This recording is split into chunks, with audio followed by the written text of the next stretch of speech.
और छिंदवाड़ा से एक बड़ी खबर इस वक्त सामने आ रही है। नदी में एक युवक के बहने की जानकारी मिल रही है। नदी में एक वाहन बह गया है जिसमें 8 लोग सवार थे।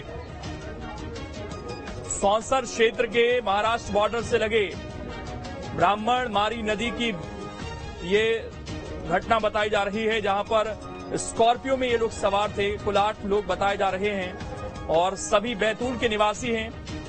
नांदा गांव में सामाजिक कार्यक्रम में शामिल होने के लिए गए थे सभी लोग, तभी ये घटना घटी है। 8 लोग इसमें सवार थे।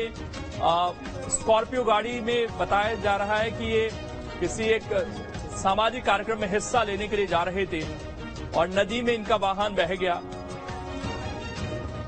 बैतूल के निवासी ये सभी बताए जा रहे हैं।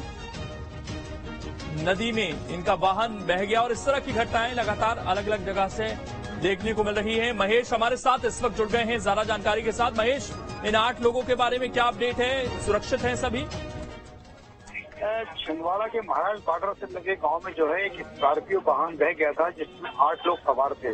ये लोग सौंसर महाराष्ट्र बॉर्डर से लगे ब्राह्मण मारी नदी में बाढ़ में फंस गए थे और क्योंकि वाहन में 8 लोग सवार थे तो ये सभी बैतूल के निवासी हैं। नांदा गांव में सामाजिक कार्यक्रम में शामिल होने गए थे, परंतु इनके बहने के बाद में इनकी वस्तुस्थिति अभी पता नहीं लग पाई है, क्योंकि ये बॉर्डर के पास का गांव का एरिया है और पुलिस इस मामले में अभी और रेस्क्यू ऑपरेशन के लिए गोताखोर भी लगे हैं और इसमें से 2 लोग तो सुरक्षित निकल गए हैं, परंतु बाकी के लोगों की अभी स्थिति पता नहीं लग पाई है। पुलिस और गोताखोर की टीम जो है वहां पर लगी हुई है और किसी तरह से इनको सुरक्षित निकालने के प्रयास वहां जारी है। चूंकि ये बहुत बड़ी एक घटना हो गई है, लगातार जिस तरह से बारिश हो रही है और उस बारिश में लोग जान जोखिम में डाल करके नदी और पुल पुलिया पार कर रहे हैं। न्यूज स्टेट भी लोगों से यही अपील करता है कि कृपया ऐसे समय में अपने वाहनों को सुरक्षित रखें और ना वाहनों को वहां आगे बढ़ाएं।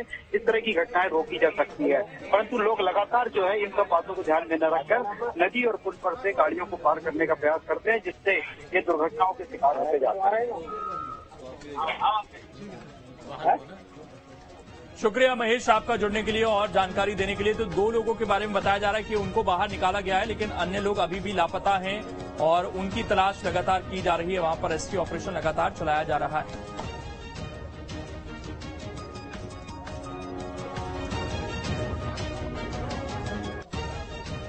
वहीं राजधानी भोपाल में इस बार जो संभावनाएं जताई गई थी उससे ज्यादा बारिश दर्ज की गई, जिसकी वजह से कई ऐसे जीव जंतु हैं जो अक्सर बिलों में रहते थे वो अब बाहर निकलकर सामने आ गए हैं।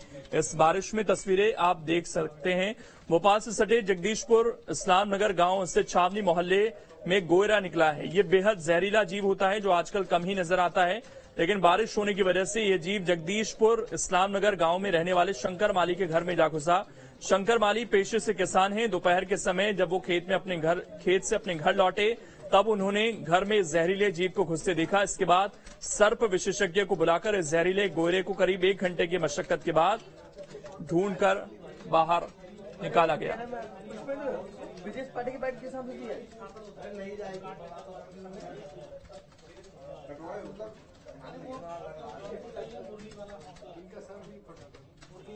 मध्य प्रदेश में कल नगर निकाय चुनाव के दूसरे चरण का